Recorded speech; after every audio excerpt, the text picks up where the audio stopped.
నమస్కారం, వార్తలకు స్వాగతం. ముందుగా ముఖ్యాంశాలు.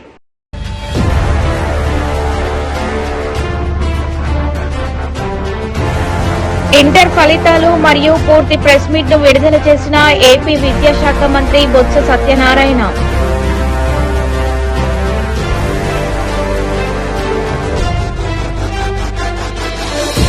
బీజేపీ నేతలు ధర్మపురి అరవింద్, ఈటెల రాజేందర్ ప్రెస్ మీట్. తెరాస పాలనపై తీవ్ర విమర్శలు.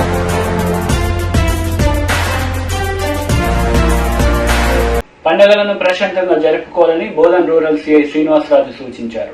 బుధవారం విలేకరులతో మాట్లాడుతూ బక్రీద్ పండుగ వస్తున్న నేపథ్యంలో పశువులను తరలించు విషయంలో నిబంధనలు పాటించాలని తెలిపారు. పండుగలను ప్రశాంతంగా జరుపుకోవాలని బోధన్ రూరల్ సీఐ శ్రీనివాసరాజు అన్నారు. బుధవారం విలేకరులతో మాట్లాడుతూ బక్రీద్ పండుగ వస్తున్న నేపథ్యంలో పశువులను తరలించే విషయంలో నిబంధనలను పాటించాలని తెలిపారు. లేని ఎడల కఠిన చర్యలు ఉంటాయని హెచ్చరించారు. ఇందుకోసం సాలూరా చెక్పోస్టు సమీపంలో వాహనాల తనిఖీకై ప్రత్యేక చెక్పోస్ట్ ను ఏర్పాటు చేయడం జరిగిందన్నారు. చెక్పోస్టు వద్ద పోలీస్ సిబ్బంది 24 గంటలు నిఘా ఉంటుందన్నారు. నిబంధనలు అతిక్రమించిన వాహనదారులకు చర్యలతో పాటు భారీ జరిమానాలు విధించబడతాయని పేర్కొన్నారు. ప్రజలకు చట్ట ఉల్లంఘన చేసినట్లు ఏదైనా సమాచారం ఉన్నట్లయితే ఫోన్ ద్వారా సమాచారం అందించవలసిందిగా కోరారు. ఇందుకు ప్రతి ఒక్కరూ సహకరించాలని తెలిపారు.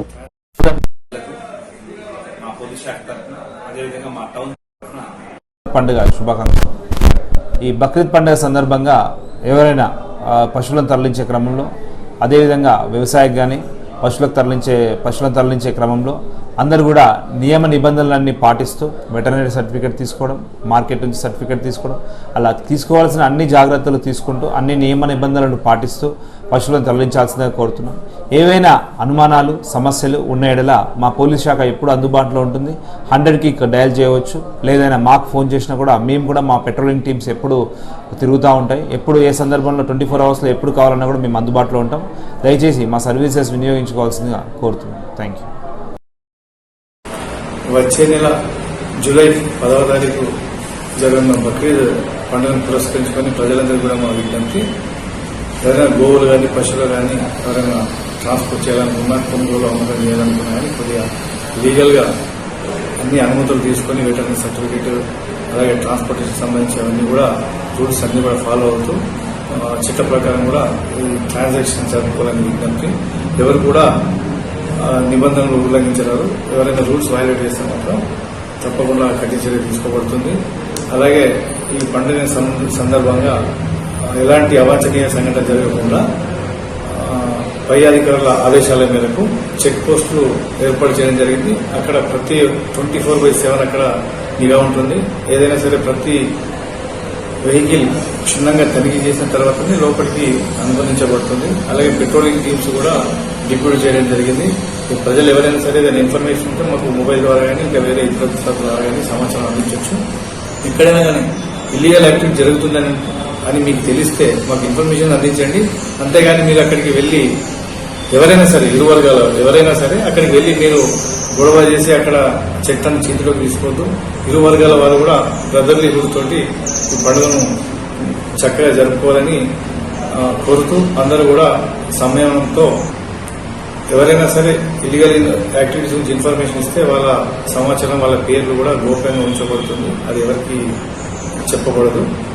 సో అందరూ కూడా కొద్దిగా శాంతి భద్రతలు సవ్యంగా ఉండేందుకు, సజావుగా కొనసాగేందుకు సహకరించాలని విజ్ఞప్తి. అలాగే రూమర్లకు కూడా తావివ్వద్దు. ఏదైనా ఉంటే మా దగ్గర వచ్చి ఇన్ఫర్మేషన్ క్లారిఫై చేసుకోవాలని, అనవసరంగా రూమర్స్ స్ప్రెడ్ చేసి లేని జరిగినట్టు ఇంకేదో జరుగుతున్నట్టుగా అనేది కూడా వాట్సాప్లలో ఫేస్బుక్లలో ఏదైనా ఇన్ఫర్మేషన్ షేర్ చేసుకోవద్దు. వాట్సాప్ అలాగే ఫేస్బుక్ టెక్నాలజీ యాక్టివిటీస్ మీద కూడా నిఘా ఉంచాలి. బోధన్ పట్టణంలోని శ్రీ వెంకటేశ్వర స్వామి ఆలయంలో శ్రీ వెంకటేశ్వర స్వామి వైభవాన్ని వివరిస్తూ 5 రోజుల పాటు శ్రీ వెంకటేశ్వర స్వామి చరిత్రను చదివి వినిపించారు.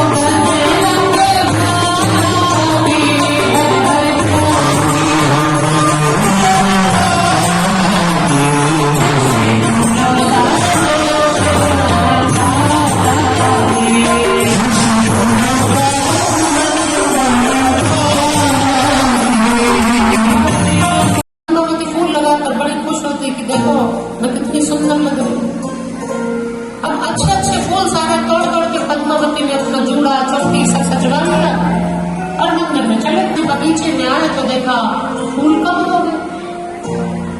अब जो फूलों से प्रेम रखता है ना, वो फूलों की नजर भी रखता है कि मेरे फूल पूरे हैं कि नहीं। आप देखिए घर में गुलाब होते हैं ना, आंगन में लगे तो पड़ोसी लोग कभी कभी चोरी कर लेते हैं। तो जिसको फूल से प्रेम होता है वो ध्यान देता है कितने फूल आए हैं गुलाब, कितने फूल आए हैं मोगरा के। अब अच्छे अच्छे फूल सब आए। अनंताचार्य जी ने सोचा, अरे ये कौन चोर है जो आकर मेरे बगीचे से सारे फूलों की चोरी कर चला गया।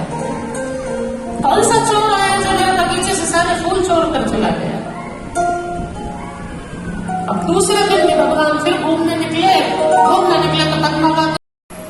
हमने वेंकटेश कथा सुनी, जो हम यहाँ आंध्र प्रदेश तेलंगाना में रहते हुए भी इतने नहीं जान सके, इतने विस्तार से नहीं समझ सके। आपकी वाणी, आपकी कथा के माध्यम से हम बोधन में बैठकर तिरुपति बालाजी का दर्शन कर लिया। ऐसा लगा बोधन ही तिरुपति बन गया, और आज तो ऐसा लगा जैसे वृंदावन में आ गया।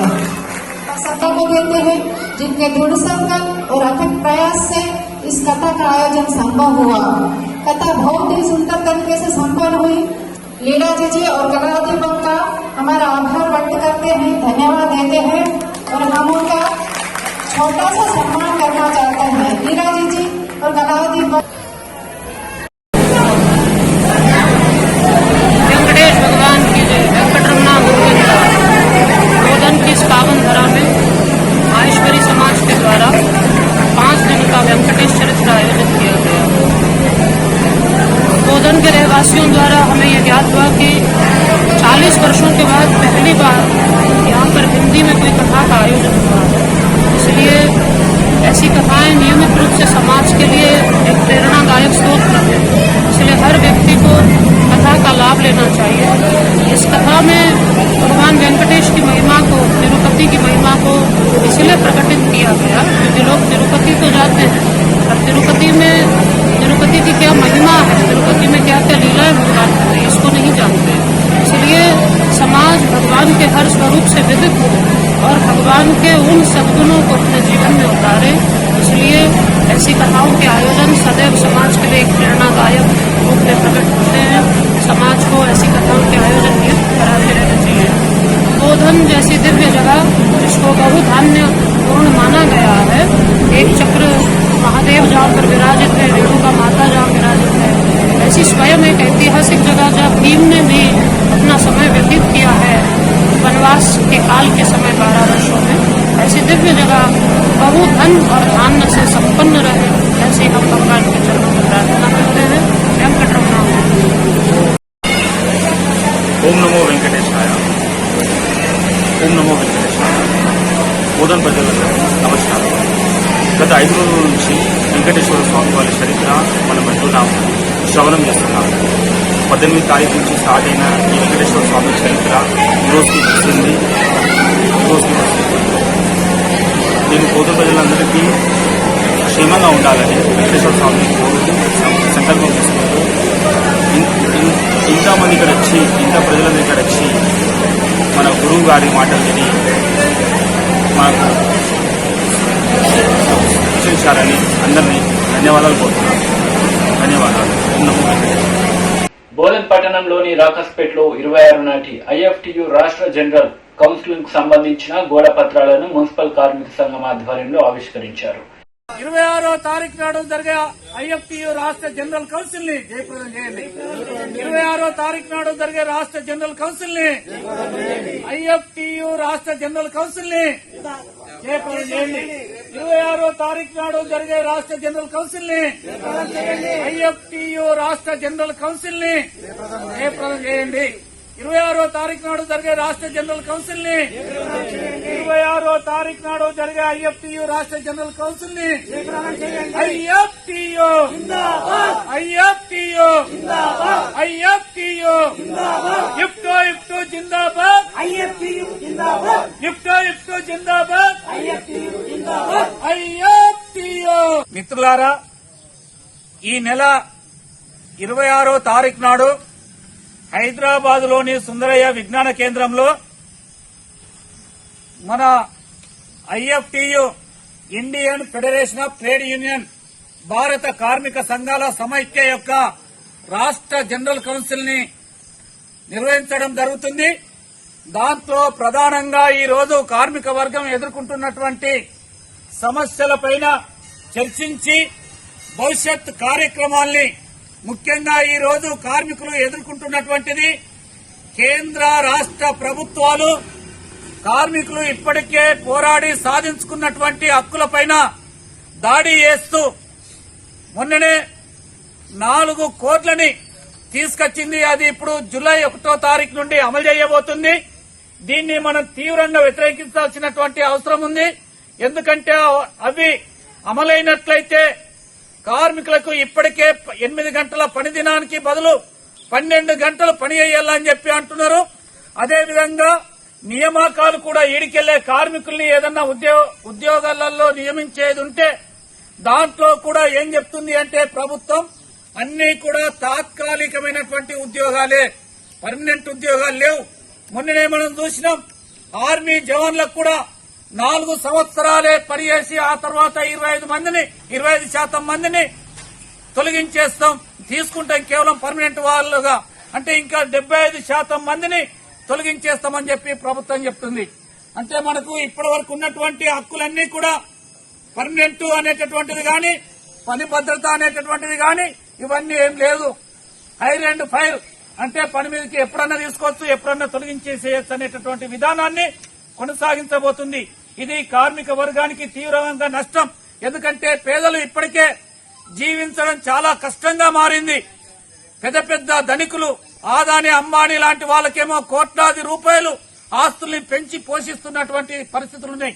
దేశంలో ఉన్నటువంటి సంపదలన్నింటినీ కూడా రైల్వే కావచ్చు, పోస్టల్ కావచ్చు, తర్వాత ఎల్ఐసి కావచ్చు, బ్యాంకులు కావచ్చు, వీటన్నిటినీ కూడా పెద్ద పెద్ద వాళ్లకు, కార్పొరేట్ శక్తులకు అప్పచెప్తున్నటువంటి పరిస్థితి ఉన్నది.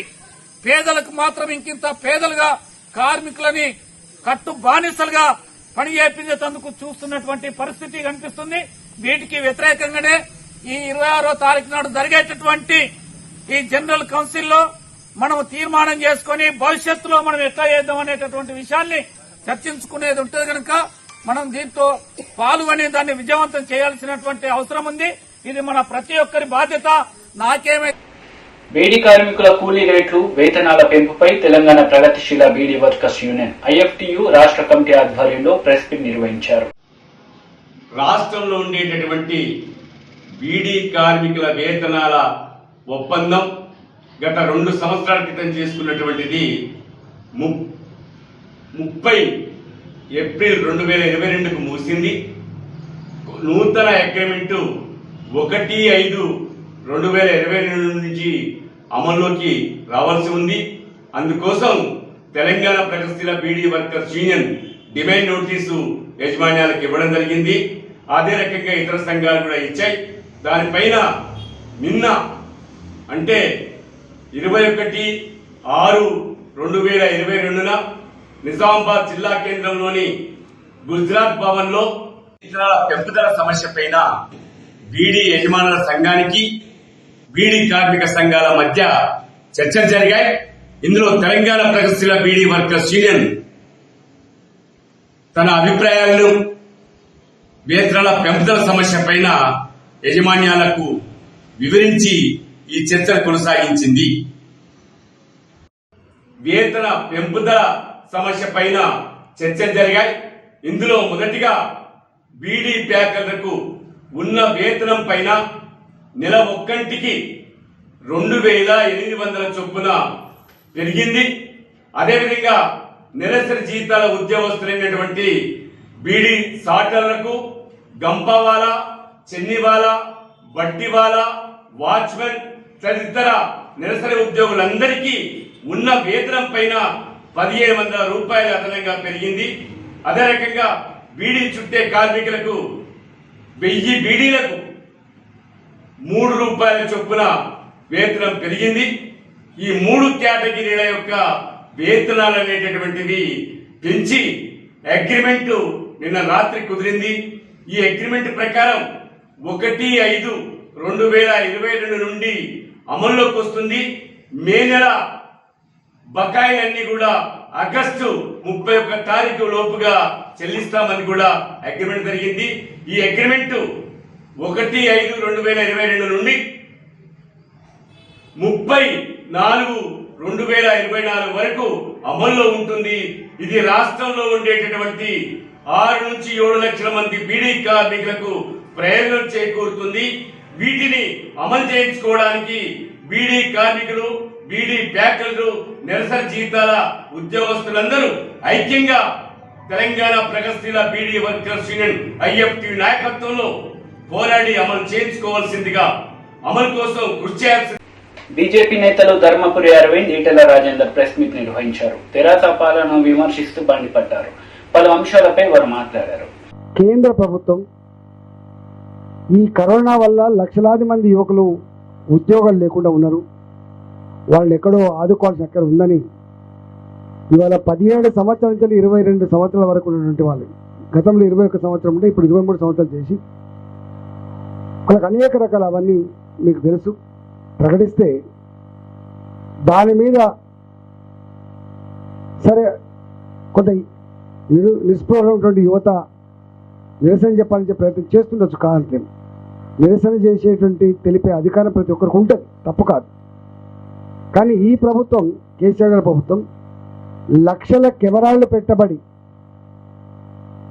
ప్రతి ఇంచును కూడా మేము మా కంట్రోల్లో పెట్టుకున్నాం, ప్రతి మనిషి ఏం చేస్తారో నిఘా పెట్టుకున్నామని చెప్పి కమాండ్ కంట్రోల్ సెంటర్లో మొత్తం హైదరాబాద్ని ఒక కన్నేసి ఉంచమని చెప్పేటువంటి ముఖ్యమంత్రి గారు మరి వాట్సాప్లలో మెసేజ్లు పెట్టుకొని వేలాది మంది యువకులు జమై హైదరాబాద్లో వేలాది మంది యువకులు ఒక్కసారి రైల్వే స్టేషన్ దూసుకుపోయేటువంటి పరిస్థితికి దోహదపడ్డ వాళ్ళు ఎవరో చెప్పాలి. మీ ఇంటెలిజెన్స్ వ్యవస్థ ఫెయిల్ అయిందా? మీ కమాండ్ కంట్రోల్ సెంటర్లు ఫెయిల్ అయినాయా? మీ కెమెరాలు పనిచేస్తలేవా? లేదు మీరే స్వయంగా ఈ యువకుల యొక్క ఆవేశాన్ని దాన్ని మీ స్వార్థం కోసం మళ్లించుకొని వాళ్ళ బాధ్యత మీరే రైల్వే స్టేషన్కి ఎంటర్ చేయించి కేంద్ర ప్రభుత్వ ఆస్తులైనా రాష్ట్ర ప్రభుత్వ ఆస్తులైనా ప్రజలు ఆస్తులు అనేటువంటి జ్ఞానం మర్చిపోయి ఇవాళ 30-35 కోట్ల రూపాయల ఆస్తులకు ధ్వంసానికి కారకమైంది మీరు. ఆ గలాటాలో ఆ నిరసనలో ఒక విద్యార్థి చనిపోతే, ఒక యువకుడు చనిపోతే ఆ యువకుడి శవం మీద కూడా రాజకీయం చేసిన నీచ స్థాయికి దిగజారిండు కేసీఆర్ గారు. ఆ డెడ్ బాడీని నర్సంపేట వాళ్ళ పేరెంట్స్కి అప్పచెప్పకుండా వరంగల్ హాస్పిటల్లో దాచిపెట్టి పొద్దున్నే 50 కిలోమీటర్ల పాటు మొత్తం డబ్బులు ఇచ్చి కార్యకర్తలు తరలించి గులాబీ జెండాలు కట్టుకొని, వాళ్ళ కార్యకర్త చనిపోయినట్టుగా గులాబీ జెండాలు కట్టుకొని ఊరేగింపు చేసే తీరు అత్యంత జుగుప్సాకరంగా ఉంది. మరి ఇదే రాష్ట్రంలో అనేక మంది యువకులు నోటిఫికేషన్ వస్తలేవని, ఉద్యోగం లేదని నేను పోయి పరామర్శించి వచ్చిన ఖమ్మం జిల్లాలో, నేను పోయి పరామర్శించి వచ్చిన వరంగల్ జిల్లాలో అనేక మంది యువకులు చనిపోతే ఆ చనిపోయిన శవాల దగ్గర కూడా మనం పోనీయలే. ఆ కుటుంబానికి కనీసం ఒక ఇంత ఆదుకునే ప్రయత్నం చేయలే. వాళ్ళు నిరుద్యోగ బిడ్డలే, వీళ్ళు నిరుద్యోగ బిడ్డలే. జహీరాబాద్ లో తెరాస బహిరంగ సభకు హాజరయ్యారు మంత్రి కేటీఆర్. ఈ సందర్భంగా ఆయన మాట్లాడుతూ తెలంగాణ ప్రభుత్వం అమలు చేస్తున్న సంక్షేమ పథకాలు దేశంలో ఏ రాష్ట్రంలో కనిపించవన్నారు. పేదల అభ్యున్నతి కోసం పాటుపడే ఏకైక పార్టీ తెరాస పార్టీ అని తెలిపారు. ఈరోజు నిజంగా కూడా ఒక శుభదినం, చాలా సంతోషకరమైన దినం. ఎందుకంటే ఇప్పుడే వెంకటరాజు గారు చెప్పినట్టు వెమ్ టెక్నాలజీస్ అనేది ఏదో నిన్న మొన్న ఏర్పడ్డ కంపెనీ కాదు. 1988లో స్థాపించబడ్డ తర్వాత అప్పటి నుంచి ఇప్పటి వరకు ఎన్నో రకాల, ముఖ్యంగా రక్షణ రంగంలో ఎన్నో రకాల విశేషమైన సేవలు అందిస్తూ ఈరోజు భారతదేశంలోనే ఒక టాప్ 5 ప్రైవేట్ సెక్టర్ మరి డిఫెన్స్ కంపెనీస్ ఎక్కడ ఉన్నాయి అంటే అందులో వెమ్ టెక్నాలజీ పేరు కూడా తప్పకుండా అగ్రభాగాన ఉంటుంది. ఆ స్థాయికి చేరుకున్న కంపెనీ వెమ్ టెక్నాలజీస్. మరి వారు ఈరోజు బ్రహ్మాండంగా మన జహీరాబాద్ నియోజకవర్గంలో దాదాపు 1000 కోట్ల పెట్టుబడితో ఒక 2000 మందికి ప్రత్యక్షంగా ఉపాధి అవకాశాలు కల్పిస్తూ, దాదాపు 4000 మందికి పరోక్షంగా ఉపాధి అవకాశాలు కల్పిస్తూ ఒక 511 ఎకరాల విస్తీర్ణంలో రక్షణ రంగానికి సంబంధించిన అతి ముఖ్యమైన ఒక రకరకాల కార్యక్రమాలకి, అందులో యాంటీ ట్యాంక్ గైడెడ్ మిసైల్స్ ఉన్నాయి, స్మాల్ ఆర్మ్స్ ఉన్నాయి, sniper rifles, unmanned aerial systems, aero structures for fighter ఎయిర్ క్రాఫ్ట్స్, అదేవిధంగా under water weapons systems, radars, వాటితో పాటు ఇంకా రకరకాల ఇతర రక్షణ రంగానికి సంబంధించిన రకరకాల సామాగ్రిని ఇక్కడ తయారు చేయడానికి వారు ముఖ్యంగా జహీరాబాద్ని ఎంచుకున్నందుకు హృదయపూర్వకంగా వెమ్ టెక్నాలజీస్కి మా అందరి తరపున హృదయపూర్వకమైన ధన్యవాదాలు నేను మీకు తెలియజేస్తా ఉన్నాను. ఎందుకంటే దీనివల్ల కేవలం ఒక వెమ్ మాత్రమే ఇక్కడికి రావడమే కాకుండా వెమ్ చుట్టూ వారికి ఉండే స్మాల్ అండ్ మీడియం సప్లయర్స్ కూడా ఇక్కడికి వచ్చేదానికి అవకాశం ఉంటుంది. ఇక్కడ మరిన్ని ఉపాధి అవకాశాలు కూడా సృష్టించేదానికి అవకాశం ఉంటుంది. దాంతోపాటు మీకు తెలుసు, ప్రస్తుతం కేంద్ర ప్రభుత్వం కూడా ఆత్మనిర్భర్ భారత్ అనే కార్యక్రమంలో భాగంగా, అంటే మన దేశానికి సంబంధించిన మరి రక్షణ రంగానికి సంబంధించిన ముఖ్యమైన అంకాలు ఏవైతే ఉన్నాయో అవి మన దగ్గరే తయారు చేయాలి అనే ఒక ఆలోచనతో, ఒక ఆశయంతో ఈ ఆత్మనిర్భర్ భారత్ అనే ఒక స్లోగన్ కూడా వారు తీసుకున్నారు. అందులో భాగంగా అత్యంత కీలకమైన భూమిక మన తెలంగాణలోని, మన హైదరాబాద్లోని రక్షణ రంగానికి సంబంధించిన పరిశ్రమలు అందులో చాలా కీలకమైన పాత్ర పోషించబోతా ఉన్నాయి. ఈ మాట ఎందుకు చెప్తా ఉన్నానంటే మీ అందరికీ తెలుసు, గతంలో ప్రెసిడెంట్ అబ్దుల్ కలాం గారు ఉన్నప్పుడు కూడా ఆయన ఇక్కడే హైదరాబాద్లోనే దాదాపుగా 12-13 సంవత్సరాల పాటు ఇక్కడే పనిచేసి డిఆర్డిఓలో చాలా కీలకమైన పాత్ర పోషించి ఎన్నో మిసైల్స్ రూపకల్పనలో కూడా వారు ఇక్కడే ఉండి రూపకల్పన చేసినారు. గతంలో వచ్చిన డిఫెన్స్ పిఎస్యూస్ ఏవైతే దశాబ్దాలుగా మన రాష్ట్రంలో స్థిరపడి ఉన్నాయో వాటి వల్ల ఈరోజు దాదాపు 1000 దాకా స్మాల్ అండ్ మీడియం సెక్టర్ పరిశ్రమలు కూడా మన ప్రాంతానికి వచ్చున్నాయి. అందులో చాలా పెద్ద ఎత్తున ఉపాధి అవకాశాలు మాత్రమే కాకుండా భారతదేశ రక్షణకు సంబంధించి, భారతదేశ సార్వభౌమాధికారానికి సంబంధించి, భారతదేశం యొక్క సమగ్రతకు సంబంధించిన ఎంతో క్లాసిఫైడ్ వర్క్ కూడా ఈ ల్యాబ్స్లో జరుగుతూ ఉంటుంది. అందులో కొంత బయటికి చెప్తారు, కొంత చెప్పరు, బట్ చాలా పెద్ద ఎత్తున ఈ కార్యక్రమాలు జరుగుతూ ఉంటాయి. అందులో భాగంగానే ఈరోజు పరిశ్రమ కూడా బ్రహ్మాండంగా హైదరాబాద్లో డిఫెన్స్ సెక్టర్ కూడా పెరిగి దినదిన ప్రవర్ధమానం అవుతా ఉంది. అందులో వెమ్ టెక్నాలజీ 1988లో ఏర్పడి ఇప్పటికీ దాదాపుగా 2 యూనిట్లు వివిధ ప్రాంతాల్లో. ఇంటర్ ఫలితాలు మరియు పూర్తి ప్రెస్ మీట్ ను విడుదల చేసిన ఏపీ విద్యాశాఖ మంత్రి బొత్స సత్యనారాయణ అనంతరం సంబంధిత అంశాలపై వివరణ ఇచ్చారు.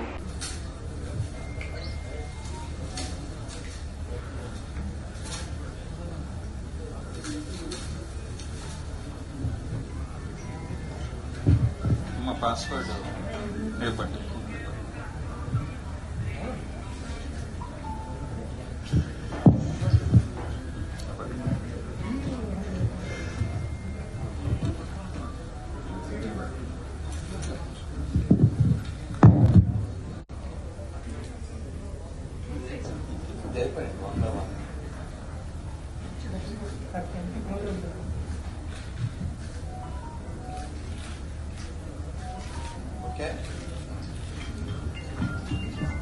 అది పాస్వర్డ్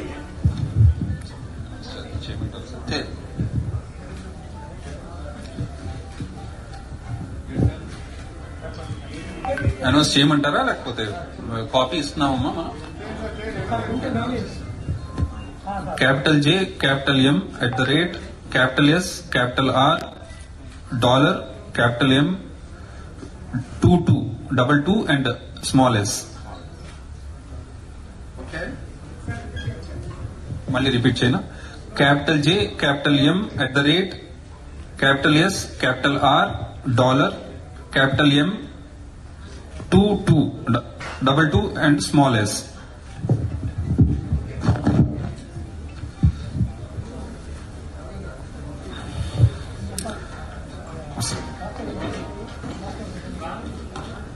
ఇప్పుడు సభని ఉద్దేశించి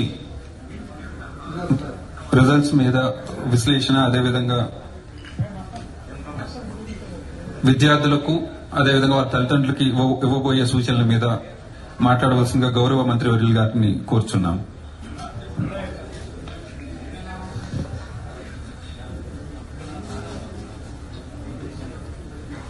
అంతే. ఫస్ట్ ఇయర్ లో, సెకండ్ ఇయర్ లో వచ్చిన మార్కులు, ఫస్ట్ ఇయర్ లో వచ్చిన యావరేజ్ మార్కులు 35 కలుపుకొని చేస్తారు %. రాష్ట్రంలో ప్రధాన జిల్లా కృష్ణా జిల్లా అని చెప్పాం కదండి, ప్రధాన జిల్లా కృష్ణా జిల్లా అని చెప్పాం కదా. అది స్పెషల్ కోచింగ్ దీనికి ఉందా పెట్టమ్మా? చేస్తాం, అది ఇయర్ అటెంప్ట్ చేస్తాం సార్. మా గవర్నమెంట్ కాలేజెస్ వరకు అటెంప్ట్ చేస్తాం. గవర్నమెంట్ కళాశాలలో ఎవరైతే విద్యార్థులు మళ్ళీ సప్లిమెంటరీ రాసుకుందామని చెప్పి ఎవరైతే అనుకుంటున్నారో వాళ్ళ కోసం స్పెషల్ క్లాసెస్ కూడా మరి వాళ్ళ గురించి గవర్నమెంట్ కాలేజీలో పెడతాము. ఆ డేట్లు కూడా అనౌన్స్ చేస్తాం. వాటికి కూడా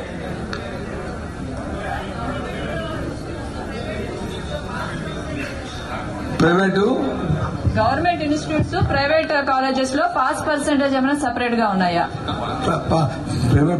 ప్రైవేట్ కూడా ఇందులో అన్ని మొత్తం పరీక్ష రాసిన వాళ్ళ తాలూకా 8,63,53,059 మంది ఉంది. మీకు వచ్చి ఆ సాగ్రిగేషన్ కావాలా, ప్రైవేట్ గవర్నమెంట్ కావాలనుకుంటే అవి కూడా మీకు ఇన్ఫర్మేషన్ ఇస్తాం. మళ్ళీ రేపటికల్లా ఇస్తాం అవి కూడా. Sir, first year pass percentage 54% ఉండడాన్ని ఎలా చూస్తా ఉన్నారు? అవి ఎలా చోటు మేము అంతవరకు పరీక్షలో వాళ్ళు వచ్చి వాళ్ళు ప్రాక్టీస్ చేశారు, వాళ్ళ తాలూకా ఉన్నది ఎలివేషన్ అంతవరకు ఉంది, అంతే వచ్చింది. దాన్ని ఇంతకుముందు కూడా అంతే వచ్చింది, పర్సెంటేజ్ ఎక్కువ రాలే, సేమ్ అలాగే ఉంది. ఒకటమ్మా ఈ పరీక్షలు అనేవి పరీక్ష పేరే పరీక్ష అంటే ఏంటి? మనం ఇంతవరకు చేసిన ప్రక్రియ అంతటి మీద వచ్చి ఒక రోజు వచ్చి పరీక్ష పెట్టి ఎంతవరకు మనం చదువుకున్నాము, ఎంతవరకు చేస్తాము, అది కానీ లేకపోతే ఇంకొకటి కానీ దానికి ఒక టెస్ట్ పెడతారు. దాన్ని వచ్చి ఏదైనా చూస్తాము, ఆ ప్రీవియస్ డేస్ లో నువ్వు ఎంత దాని మీద నీకు స్టడీ చేసావు, ఎంతవరకు నువ్వు తీసుకున్న ప్రక్రియలో ఇన్వాల్వ్ అయ్యావు, దావన్నింటినీ కోడికి చేసేదే పరీక్ష. దానికి ఆన్సరే పరీక్ష.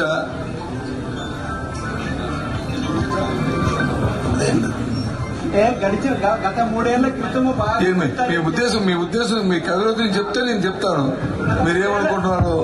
గత 3 ఏళ్ల క్రితము ఫలితాల పర్సెంటేజీలు బాగా వచ్చాయి, 3 సంవత్సరాల నుంచి తగ్గాయి. అంటే ఎక్కడ ప్రమాణాలు ప్రభుత్వ లోపమా, టీచింగ్ లోపమా, కోవిడ్ ఎఫెక్ట్ అనే దాని మీద కన్ఫ్యూజన్ కి మీరు క్లారిటీ ఇస్తారండి. అది మీకు ఒకసారి ప్రీవియస్ అని చెప్పేదా తెలుసుకోవాలని ఉత్సాహంగా ఉన్నారా మీ అందరూ?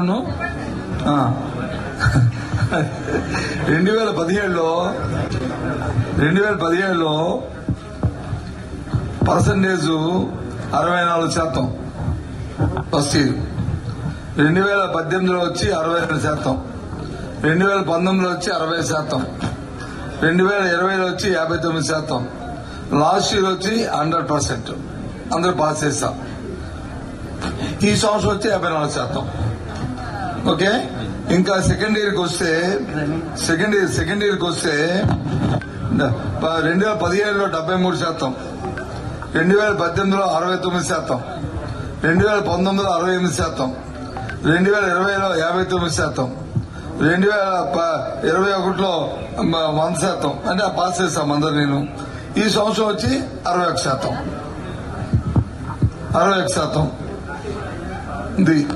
సార్, అంటే లాస్ట్ 5 years మీరు చెప్పిన రిజల్ట్ చూసుకున్న వార్తలు ముగించే ముందు ముఖ్యాంశాలు మరోసారి.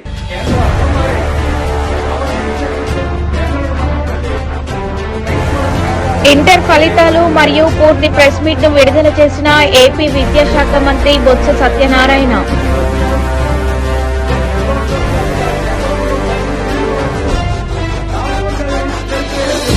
బీజేపీ నేతలు ధర్మపురి అరవింద్, ఈటెల రాజేందర్ ప్రెస్ మీట్, తెరాస పాలనపై తీవ్ర విమర్శలు.